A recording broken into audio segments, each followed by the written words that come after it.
If you think a six-figure salary is enough to buy a $500,000 home in 2026, the math you're using is officially broken. In this video, we are breaking down the brutal reality of the 2026 housing market to see exactly what kind of income, savings, and financial discipline it takes to sign those closing papers. The dream of homeownership has always been a cornerstone of financial stability, but as we navigate through 2026, that dream is being reshaped by economic forces that didn't exist just a decade ago. We aren't just talking about higher price tags. We are talking about a fundamental shift in how affordability is defined. Gone are the days when a simple 3x income-to-price ratio could tell you if you were ready to buy. Today, a $500,000 house is no longer considered a luxury mansion in most growing suburbs. In many regions, it's the entry-level price for a safe, family-friendly neighborhood. But why does it feel so much harder to reach now than it did for the previous generation? To understand who can actually afford this, we first have to look at the invisible barriers, the compounding effect of inflation on construction costs, the scarcity of inventory, and the evolution of lending standards. Many people look at a $500,000 listing and think they are ready because they have a decent job, but they are often ignoring the affordability gap created by stagnant wages relative to skyrocketing property taxes and insurance premiums. In this first segment, we are laying the groundwork for the math. We aren't here to give you false hope or to tell you it's impossible. We are here to give you the cold, hard numbers. If you want to avoid a debt trap that could suffocate your wealth for the next 30 years, you need to stop dreaming and start calculating with precision. Before we even look at mortgage rates, we have to look at your personal balance sheet. Are you building an asset, or are you just buying a very expensive liability? Let's dive into the core requirements of the 2026 market dynamics. To understand who can afford a $500,000 house in 2026, we have to look directly at the most significant variable in your financial equation, the cost of borrowing money. As of April 2026, the era of ultra-cheap pandemic-level interest rates is officially a relic of history, and anyone waiting for 3% to return is essentially planning their financial future on a fantasy. Current forecasts show that 30-year fixed mortgage rates are hovering between 6% and 6.5%, and while some experts predict a slight dip toward 5.75% later in the year, the new normal is firmly established in the high 5s and low 6s. On a $500,000 home, if you put down a standard 20%, which is $100,000, you are still financing $400,000. At a 6.5% interest rate, your monthly principal and interest payment alone is roughly $2,528. But here is the kicker. That is just the beginning. In 2026, lenders are becoming increasingly conservative with their debt-to-income (DTI) ratios.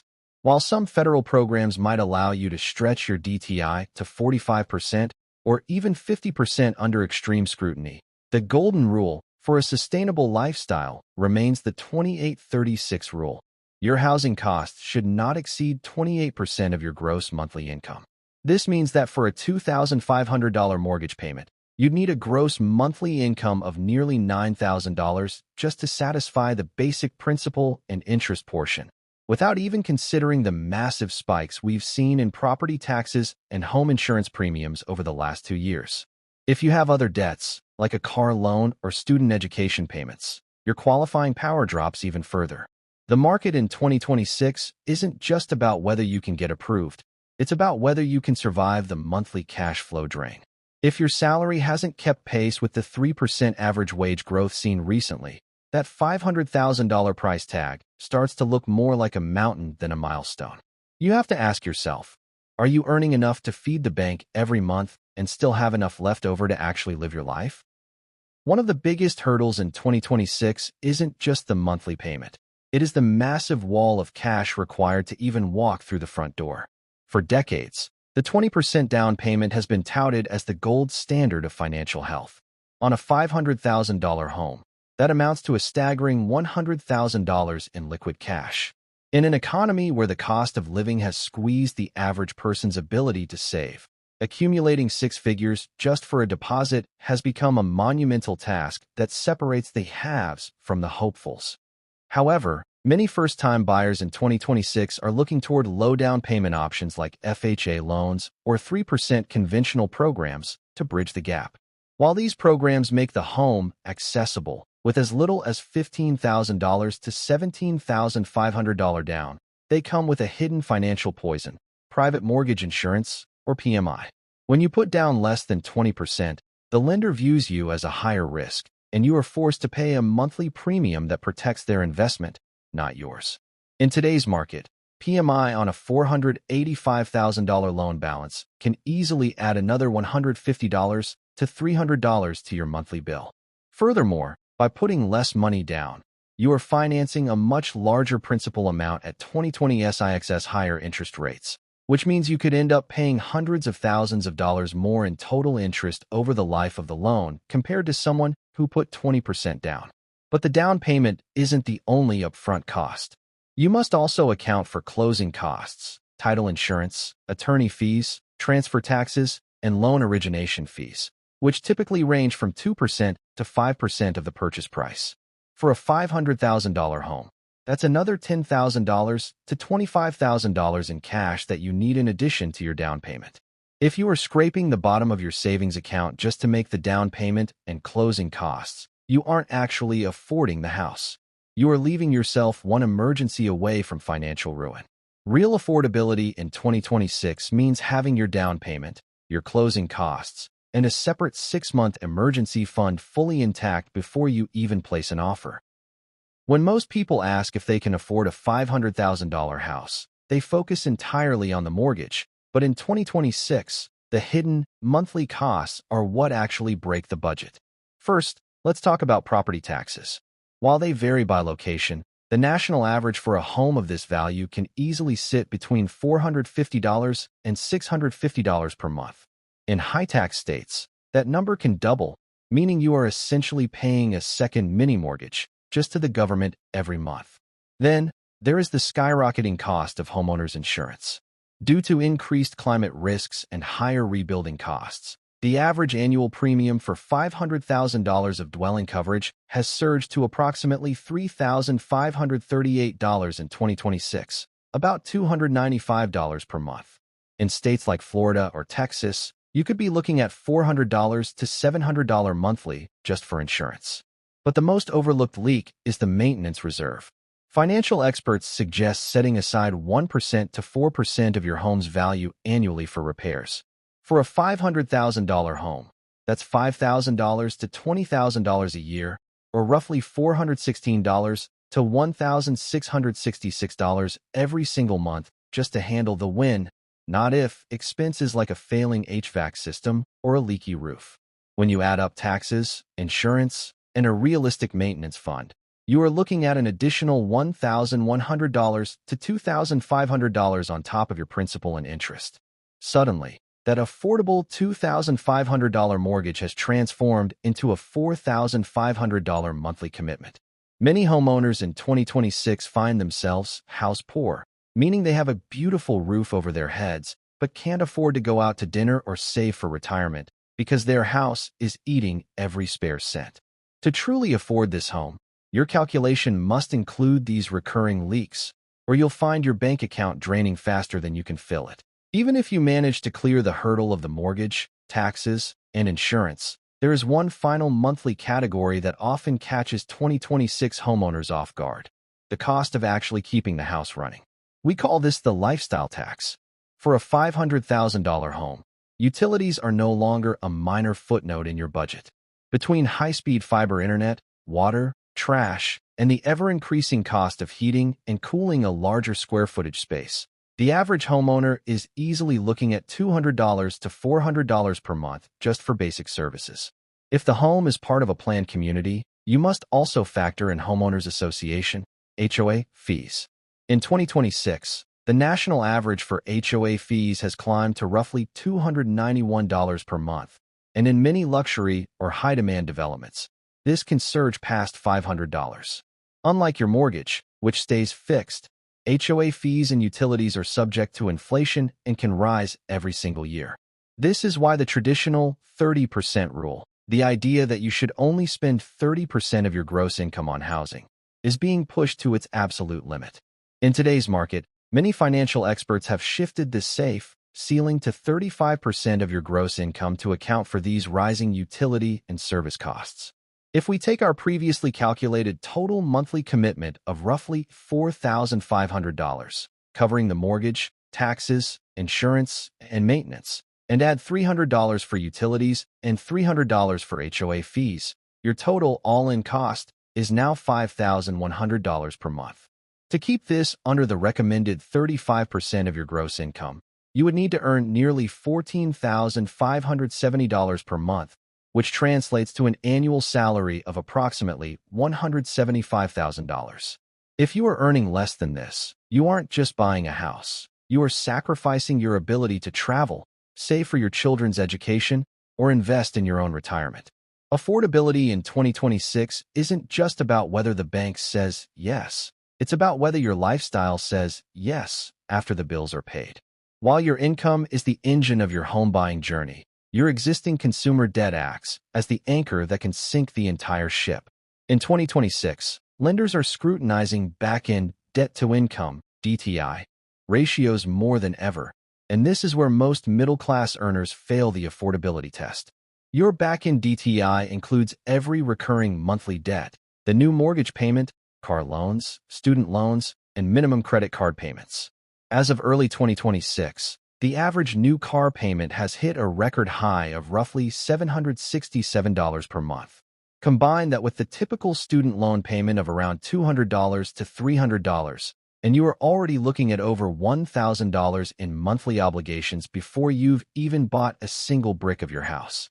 For a lender to approve you for a $500,000 home, they typically want to see your total debt, including the new house, stay below 43% to 45% of your gross income. If you are carrying that $1,000 anchor of consumer debt, it drastically reduces the mortgage amount you qualify for. In fact, for every $500 you pay toward a car or credit card, your buying power for a home can drop by as much as $50,000 to $70,000 depending on current interest rates. This is why many people who make enough money on paper are still getting rejected. Their lifestyle, specifically their financed vehicles and past education costs, is eating the space where their mortgage should live. To truly afford a $500,000 home in 2026, you often have to clear the deck first. Paying off a car or aggressive student loan repayment isn't just a suggestion. It's a mathematical necessity to free up the DTI room required to satisfy modern lending standards. If your monthly debt payments outside of housing exceed 10% of your income, you aren't just buying a house. You are walking into a financial straitjacket. In 2026, your credit score is the single most powerful tool for lowering your monthly housing costs, yet it remains a mystery to many. When you apply for a $500,000 mortgage, the bank isn't just looking at your income. They are using your FICO score to price your risk. As of April 2026, the gold standard to unlock the lowest possible interest rates is a score of 760 or higher. If you fall below this threshold, you enter the risk-based pricing zone, where every 20-point drop in your score can add thousands of dollars to your total loan cost. For example, at current 2026 market rates, a borrower with a stellar 760 score might qualify for a 6.25% interest rate. However, someone with a fair score of 640, which many think is good enough for a loan, might be looking at a rate closer to 7.02% or higher. On a $400,000 loan balance, that small percentage gap translates to an extra $200 to $250 every single month. Over the 30-year life of the mortgage, that credit penalty costs you nearly $90,000 in additional interest, money that could have funded your retirement or your children's education. Furthermore, in 2020's tighter lending environment, a lower score also increases your private mortgage insurance, PMI, premiums, and closing fees, as lenders add loan-level price adjustments to protect themselves.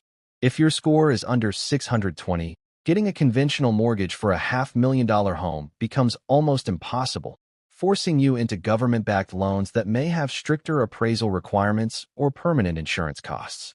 To truly afford a $500,000 home, you don't just need the cash. You need the credit reputation that proves you are a zero-risk borrower.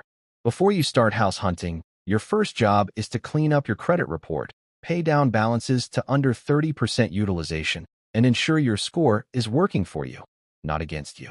When we talk about a $500,000 house, we have to acknowledge that affordability looks radically different depending on where you are standing on the map in 2026. In high-demand tech hubs like Austin, Seattle, or parts of Northern Virginia, a $500,000 price tag might only get you a modest two-bedroom condo or a fixer-upper. In these areas, the cost of living, from groceries to childcare, is significantly higher, meaning that even a $175,000 salary can feel stretched thin. Conversely, in the Midwest or parts of the Southeast, $500,000 can still buy a sprawling four-bedroom estate in a premium school district. However, the trap in 2026 is that many remote workers move to these cheaper areas, only to find that local property taxes are reassessed based on those new, higher purchase prices, leading to tax shock in the second year of ownership. Furthermore, the 2026 labor market has become more bifurcated. To comfortably afford this home, you generally need to be in the top 10% to 15% of earners in most U.S. markets. If you are a dual-income household where both partners earn the 2026 median salary, which is hovering around $61,000, your combined $122,000 income still leaves you nearly $50,000 short of the safe affordability zone we calculated earlier. This gap has led to a rise in co-buying or multi-generational households, where siblings or parents pool resources to meet the income requirements. If you are trying to do this on a single income, the mountain is even steeper. Real affordability in 2026 requires you to look beyond the listing price and analyze your specific local economy. Are you moving to a city where your income is stagnant while property values and local taxes are rising? If your salary isn't indexed to the local inflation rate of your specific zip code, you might find yourself owning a $500,000 asset that you can't actually afford to live in. To truly understand if you can afford a $500,000 house in 2026, you have to look at the wealth leak factor, the hidden cost of what your money isn't doing while it's locked in a house. When you tie up $100,000 in a down payment and commit to $5,000 in monthly expenses, you are making a massive bet on a single asset class, residential real estate. In 2026, financial strategists are warning that this concentration risk can be a silent wealth killer. While home values have historically grown, they often just keep pace with inflation after you subtract the costs of interest, maintenance, and taxes. Compare this to the alternative. If that same $100,000 were placed in a diversified portfolio of managed stocks or index funds, it could potentially earn a much higher net return with far more liquidity. You cannot sell a kitchen or a bathroom to pay for a medical emergency or a new investment opportunity. Real estate is an all-or-nothing liquidity commitment. In 2020's higher interest rate environment, the gap between renting and buying has widened significantly in many major cities. If renting a similar home costs $3,000 while owning it costs $5,000, that $2,000 savings gap invested monthly into the market could lead to a significantly higher net worth over 20 years than the equity built in the home. True affordability in 2026 means being in a financial position where your home is a lifestyle choice, not your only investment choice. If buying this $500,000 house prevents you from contributing to your retirement accounts or building a liquid brokerage fund, you aren't just buying a home. You are trading your future financial flexibility for four walls and a roof. Before you sign that mortgage, ask yourself, is this the best use of my next $1 million of lifetime earnings? We have reached the final calculation.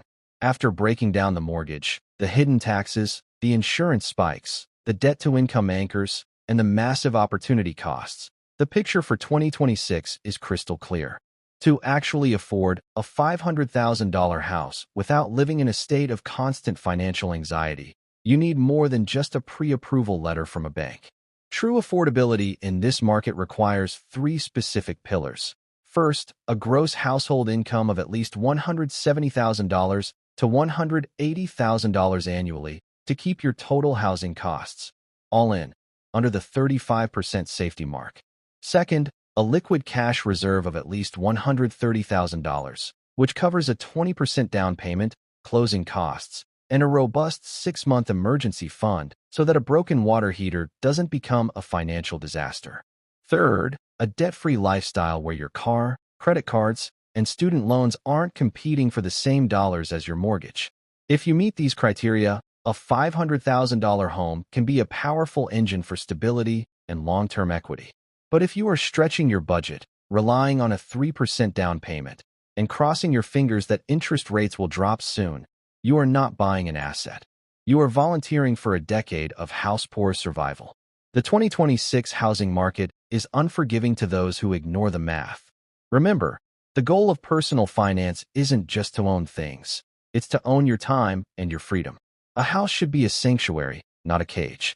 Before you place that offer, look at your numbers one last time. If they don't add up, wait. Keep saving, keep increasing your income velocity, and keep building your credit. The right house at the wrong time is the fastest way to derail your path to wealth. Stop dreaming about the listing, start mastering your spreadsheet, and only buy when you can truly afford to live the life you've worked so hard to build.